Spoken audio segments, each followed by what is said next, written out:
Hey, welcome to 24 Chambers of Film. I'm Steven, and today we got a movie review of The Brutalist,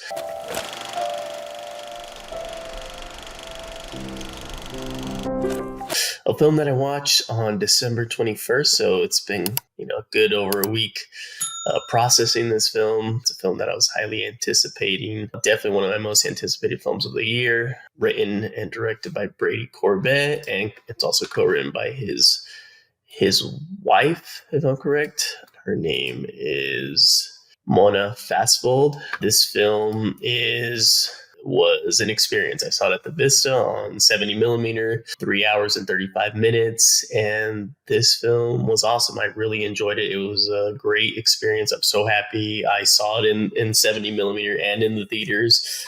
Yeah, the place was packed. The sound was amazing from the opening frame and the opening sound and the swell of the music building up to this epic one shot. I was hooked. I was hooked. The film follows Laszlo Toth, who is an architect from Hungary, and he's escaping World War II. He's Jewish.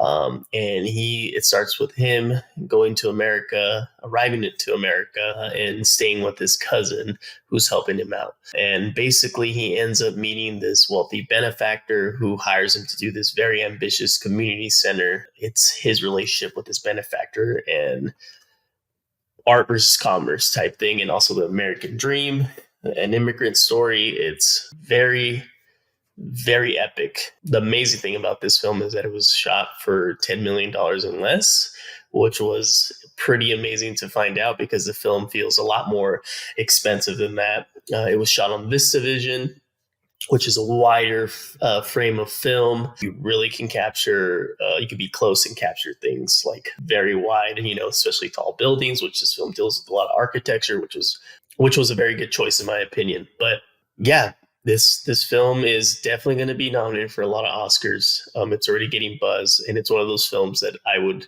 say that the hype is worthy, the buzz is worthy. The film, like I said, it delivered. It definitely met my expectations, maybe exceeding them a little bit. I would say it was very, very, very, very well executed, very compelling, very engaging. The performances by Adrian Brody, who's our lead, he is, I mean, give him the Oscar in my opinion. He is that good. At least of the films that I've seen, I still haven't seen everything, but of the films that I've seen, I would give it to Adrian Brody. He is amazing in the film, as well as his benefactor and essentially the person that he has the most friction with, which is Guy Pearce's character, Harrison. And he is amazing as well. Guy Pearce has never been better. I mean, he's great in everything. He could have been nominated plenty of times in the past for other roles. And this is one that I think he's finally going to get his nomination, and hopefully he'll win. He's phenomenal in the film, as well as Laszlo Toth's wife, Felicity Jones. She is amazing in this film. Yeah, she is so good. Like, she comes in the second half. The movie basically has a prologue, chapter one, intermission, chapter two, and then an epilogue. And she comes in chapter two. You hear her voice reading letters in chapter one. She really comes in chapter two and just knocks it out the park. I mean, she is a tour de force in my opinion. I think she's a lock for a nomination, and if she wins, well deserved. I've never been super huge on Felicity Jones. I don't think she's a bad actor at all. I just someone who, never been super like, oh yeah, she's in a movie. I think she's always good, but man, she was phenomenal in this film, and she really stood out, and she kind of essentially steals the second half of the movie in my opinion. She really like adds that extra layer and flavor to the rest of the film between of characters, because it's the first half, it's all about Adrian Brody and Guy Pearce, and then she comes in the second half and really kind of adds a good mix, a good interesting mix to the whole film, and really elevates it even more in my opinion. Like I said, the cinematography by Lil Collie, he was actually at the screening that I saw, and he introduced the film, which was awesome. His cinematography is amazing. They really captured some amazing imagery, some iconic shots. The opening shot of this film is like I was hooked. I knew I was going to be in for something enjoyable and something that I was going to dig. And it starts off with the swell of music, and it's just this one shot of Adrian Brody arriving to America, and it is beautifully executed, and the the the punctuation of the scene is so perfect with this with the buildup of the music, and the change of the style of music, like the hits, like the chorus essentially, and then him arriving to America, and then you get this beautiful shot of the Statue of Liberty, best shot of the film, easily one of my favorite opening shots or one take shots ever. I mean, I can watch that scene. It had me. I was like, it had me hooked. I was so engaged once that was happening, while it was happening, and then once it landed and the way it ended, I was just like, wow, that is what a shot. It's just iconic in my opinion. And yeah, I mean, yeah, there's not a lot of flaws. I think my biggest, I guess, issue with this movie, not really an issue, but I think the thing that I think is going to be issues for a lot of people is the ending of the film, the conclusion, how this film ends. Like, it really has an amazing build up, and it's very strong.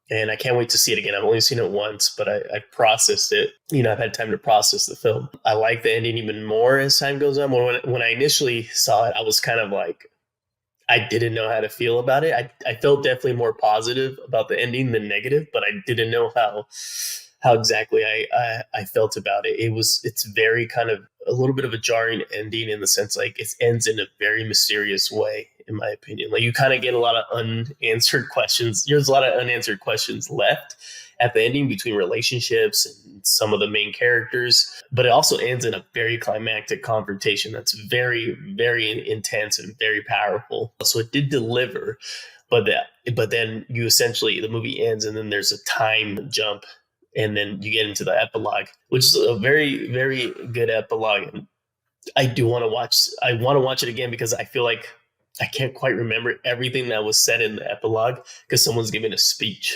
I'll just leave it at that. But it's so good. There's so many great scenes. I feel like the first half of the film is some amazing setup. The build up, the energy of it is just like boom, boom. Like, it's not like jump cut or anything like that, but it just moves at a pace that is very forward. Just like it has just a great pace of editing, and it really moves at a nice pace. And when the intermission came up, I was actually kind of shocked. I was like, whoa, that came up quick. The person sitting next to me, who I didn't know, like, we both kind of looked at each other like, wow, like, pretty fucking awesome so far. And that came really quick. I can't believe we're already at the intermission. And then the second half, I guess you would say it slows down, but I never felt bored or anything. I didn't feel like it slowed down the pace in a bad way, but it definitely kind of took its time a little bit more. But it not by a lot. It still was moving. A lot of things were happening, and I was fully engaged. Like I said, the introduction of Felicity Jones's character, it's a very good addition, and it adds an extra layer to the movie, and it just creates a whole new vibe that's very intriguing, very compelling, and very fun to watch. In my opinion, she's very good in this movie. I guess I've been sleeping on her. Like, I think she's always been good, but she really kind of blew me out of the water with her performance. I really think she's going to get nominated, and I hope she wins. Yeah, that's really, I think, my biggest issue, because I was so locked in and hooked into this movie. Like, it had me. Like, I like the music, the sound. It really felt like a movie made from the past, which was great. Like, it's still like, obviously you got Ariden Brody, you see these contemporary actors, so you know it's in the contemporary times, but just the feel of it just felt so like a throwback film. A lot of people were saying it felt like a 70s film. I could see that for sure. It felt like a 90s. So it definitely felt a film that was from 30 years ago or something, at least 20 plus years ago. It just has, shot on film, which always adds to it. It's hard. I'm trying to not fucking glaze this film up so much, but it was really damn good. I really enjoyed it. It's been stuck in my head. I can't wait to see it again. I want to see it again really bad. Maybe in theaters, but we'll see. But I'll definitely be buying this film when it comes out to physical media and digital. Can't wait to own it. I think you're going to see a lot of it. I think it's going to be one of those films that's just not going to do probably amazing at the box office. I mean, it's not going to have a lot of time slots because it's 3 hours and 35 minutes. But so I don't know when it's going to go wide. I'm assuming sometime in January, when the nominations get announced for the Oscars, which I think are this Saturday or Sunday. I think that's when, we'll probably get a release date for the wide release of it, of where it comes to like most places, I guess. Even then, it's probably not going to be a super big wide release because, like I said, the runtime and the type of film it is. It's a drama, historical epic, coming of age film of this immigrant architect. So I just feel like it's not going to be like a very like a movie. The movie theaters are going to be like clamoring for it, but I think it'll get a decent wide release because it's going to get nominated. I'll be shocked if it gets no nominations or it doesn't get a lot of nominations. I think it's going to get a lot of nominations. There's a lot of buzz to this film. And, they don't really make movies that are 3 hours, 30 minutes long with an intermission. That's a very old school thing. And I think it worked really well. I think we should have more intermissions if you're going to make a long movie. There's nothing wrong with that. I think that works great. And Brady Corbet said that it was always planned. It wasn't like anything was forced on him to put an intermission. Like I watched Killers of the Flower Moon, and I felt like that movie, I enjoyed it.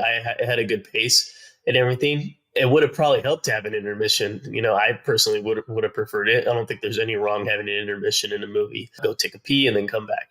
I can't recommend this movie enough. If it gets to a theater near you, please watch it in the theaters. If you can watch it in IMAX or film, 70 millimeter, 35 millimeter, doesn't matter. Just watch it in a theater, digital as well. Just watch it in a theater. It's an amazing film. And it's definitely like kind of a feat of filmmaking. I feel like, especially for, like I said, $10 million, and it looks like, at least a $50 million film, which is amazing in itself to feel that way about a movie that's definitely a low budget film in terms of how they did it, So kudos to them. They did a great job. I can't wait to see Brady Corbett's next film. Like I said, I've seen Voxelex, great film. I haven't seen a Childhood of Leader, which is his first film. I need to watch that, but he's definitely going to be a director on everybody's mind, especially once people start seeing The Brutalist more. It's teetering number 1, number 2 in my top films of the year so far. Like I said, I still have like a decent amount of movies that I still haven't seen, but it's up there. So, yeah, God, it's just a movie that I want to see again to really kind of like really get my final thoughts on it properly. But yeah, go watch it. It's definitely polarizing, and I think in a positive way. Not going to be for everybody, but I think if you like movies, you like more than just like run-of-the-mill films, you're going to really take this film. I give it, my rating is 9.5 out of 10. It's that good to me. I can't wait to rewatch it. Like I said, I think about it quite often. I bought the soundtrack. It's such a good soundtrack. Yeah, go watch it. The Brutalist in 70 millimeter if you can, or in IMAX. Just watch it in the theater. This is 24 Chambers of Film. I'm Steven. Please let me know if you've seen the movie in the comments. What do you think of it? How do you feel about the runtime? Was it justified? If you saw it, what did you think of the intermission? Let me know where you have it on your top films of 2024. Please click the subscribe button and the like button. It would definitely help the channel. And yeah, 24 Chambers of Film.